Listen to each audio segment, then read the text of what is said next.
Have you ever thought that your Hydra team could be a little more epic?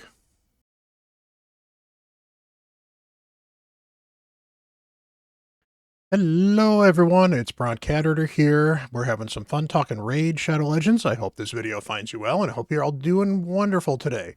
So we're going to investigate epics in Hydra today. I've had some requests to do a little more deep diving into Hydra, teach a little bit of from the basics, maybe try to make it a little more accessible. And I think a lot of people kind of look at the Hydra teams and see, oh, this team's got this legendary, oh, this team's got this legendary, and don't look at some of the epics that are actually pretty amazing for Hydra. Now, a couple of these are not going to be big surprises. A couple of these you probably have heard, and they're probably on some of the bigger Hydra teams already anyway, but I want to go over 6 of them specifically. I've got a huge list, but I want to go over 6 of them this video and explain why each of these epics is really good in Hydra and deserves a spot on your team. First up, we're going to look at Ugo, who is honestly one of the best Hydra champions in the game, bar none, honestly. She is absolutely amazing, but what makes her so amazing? First of all, she's got a leech on the A1. It's not a huge leech. This is probably not really a particularly big deal. It is a 5% for each live enemy, so it's actually a 55% in Hydra all the time, because there's always 4 live enemies in Hydra. You know, you put Sniper on, that becomes a 60%. Leech is very good for keeping your team alive. Not super reliable, but it's a cool feature. But that's not what makes her cool.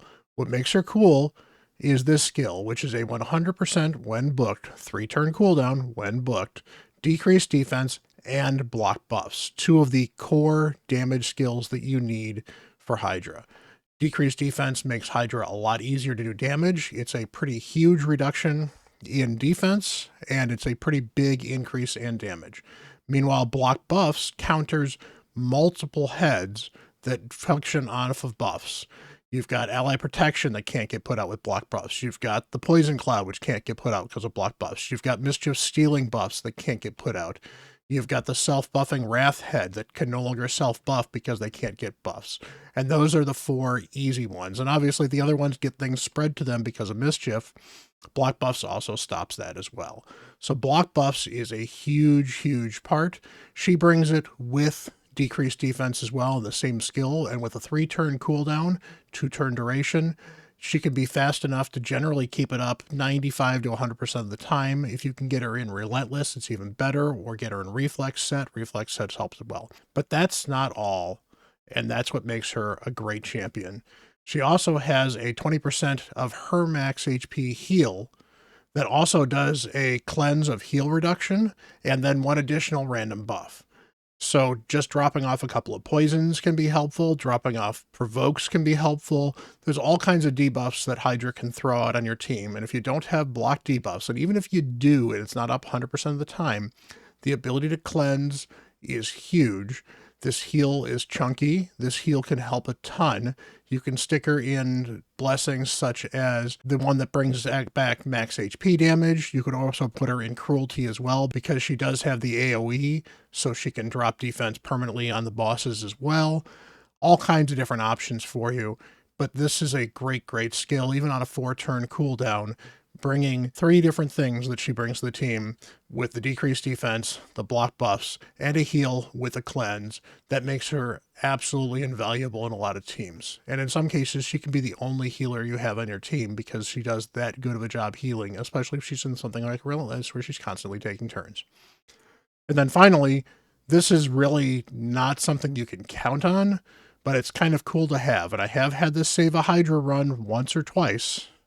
I think I've only ever seen it done once or twice, where if Ugo is the last person standing, she gets block damage, increased speed, and then gets a chance to take another turn.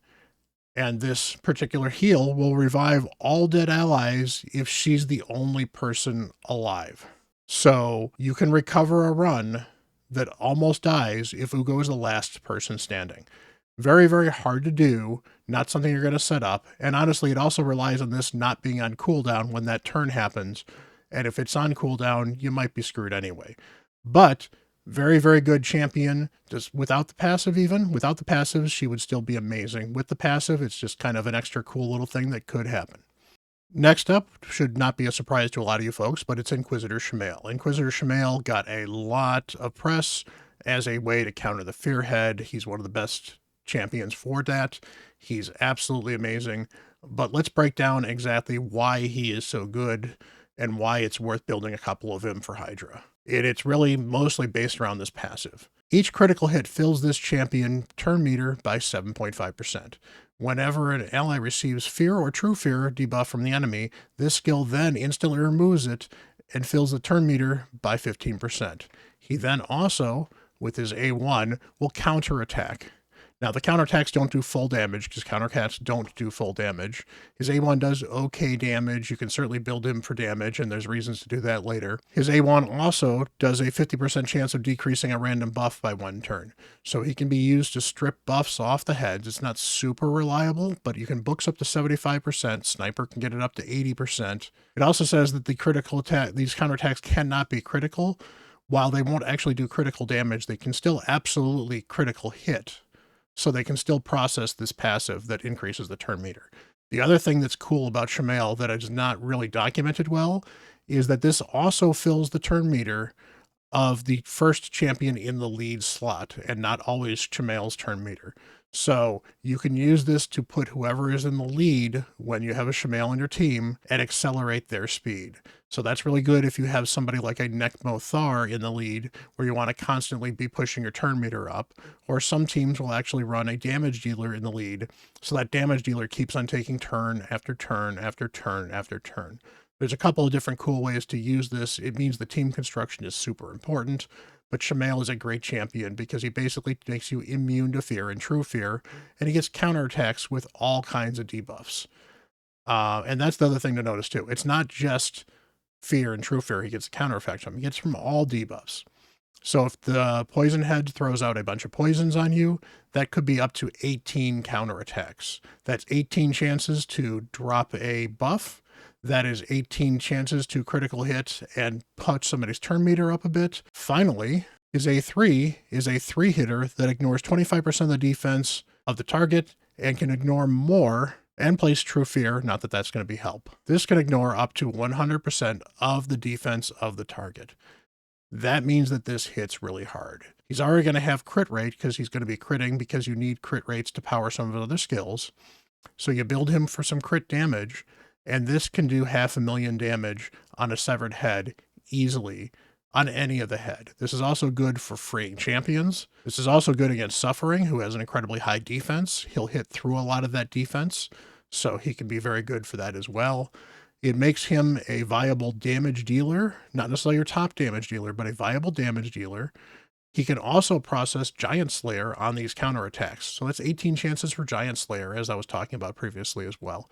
Very, very good champ, can do a lot of damage, can bring some extra damage to your team. The problems that he has is he is a little bit squishy, and the other ways to deal with fear is veils. And veils give you a lot of additional defense. So you're trading more defense and often a support champion that puts the veils on for a Shamail who, while doing some additional damage and gives you some extra turn meter, will be squishier and could cause problems from that end. So he's not perfect. He's not the best champion in the game, but he is absolutely amazing for Hydra. He definitely can power a lot of different Hydra teams. I like to try to fit him on every team I can when I'm building my teams, but that's just because he's such a great champion and makes the Fearhead so easy to deal with. All right, we're going with another obvious choice here, but Geomancer is an amazing champion, well worth building. He's usable in so many places. He's an instant boss killer for a lot of the older bosses. Great, great champion, but there's so much to his kit that makes him great for Hydra. I want to break it down and take a look. So what he's best known for is this passive that reflects damage when he places an HP burn on somebody. So if anybody does damage to your team, the head that has HP burn placed by him will take some of that damage and has a chance of effectively having Giant Slayer proc on them as well for each time they take this damage as well. This can add up to a ton of damage. The other thing that is worth noting on this, though, is it decreases the damage done by 15%. So if you put this on Wrath, for example, that's a 15% damage reduction from Wrath doing damage to your team. So this actually gives you some additional tankiness and survivability that you wouldn't think of normally, because that 15% usually isn't what you're considering when you're talking about Geo. But the 15% extra damage that deflects, very, very useful. So it's worth, that's definitely worth considering. And again, this is a ton of damage as well. He also has this on a 3-turn cooldown. It also provides a weaken. So if you don't have weaken on your team, he's another way to get weaken out there as well. It's also a 3-turn burn and 3-turn weaken. So you can make him fast enough or put him in reflex gear to make sure that he is getting this out quite a bit. So eventually you'll have 2, 3, 4 burns out there. His A2 is underrated as well. His A2 steals buffs if the target is under HP burn and simply removes them if they're not under HP burn. That is both very, very good. It's very helpful if you're struggling to control buffs. It will not deal with the Poison Cloud because that's a protected buff. It won't deal with any of the protected buffs, but it will deal with Mischief stealing stuff if you can manage to hit Mischief.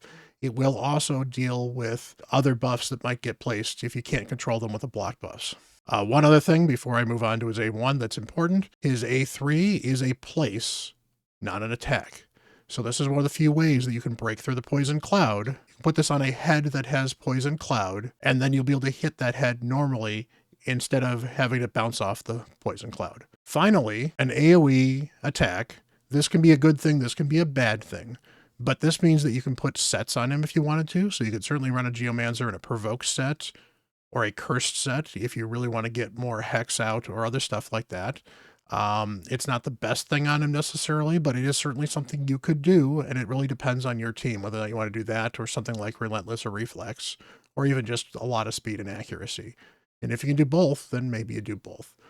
But decrease accuracy can also be very good in Hydra because it can help you resist things that you might not have resisted otherwise, especially if you're on the borderline of being able to be high resist, or if you have a bunch of champions that naturally have a ton of resistance, especially if you're using Geomancer in a low ranking team and you're a higher ranking account and have a lot of resistance passively on your account through the Great Hall, for example.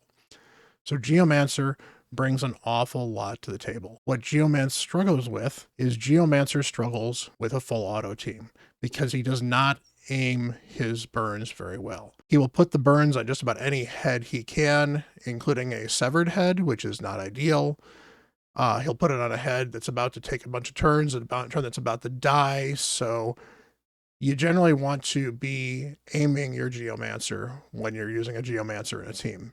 And that's really his biggest downside. He's not full auto friendly. He is, however, a huge, huge carry. I recently used him. If you saw my video for the competition for Adeline, he was one of my top 2 damage dealers along with my Rotos, believe it or not. He is amazing for Hydra. He is still a top tier champion for Hydra. The reason he has fallen out of favor with a lot of current meta teams, he's not fully auto friendly, and a lot of people just kind of like to auto Hydra.